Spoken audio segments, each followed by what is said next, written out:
Let's see how to insert an image letterhead in Microsoft Word. So first, we want to open up Microsoft Word.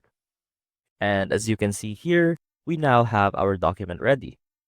And to insert an image letterhead, simply go into the Insert tab and click on Pictures.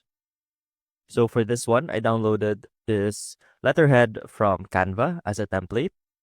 So let's go ahead and insert that. Now, as you can notice, we still can't move it.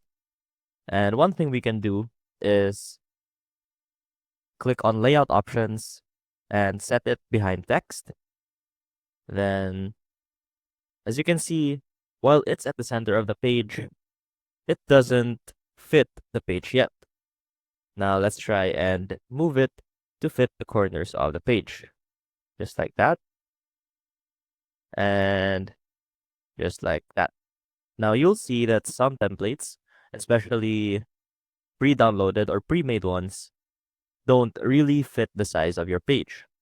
So what we can do to make sure that it fits the page is right-click it, and right here at the bottom, you can see size and position.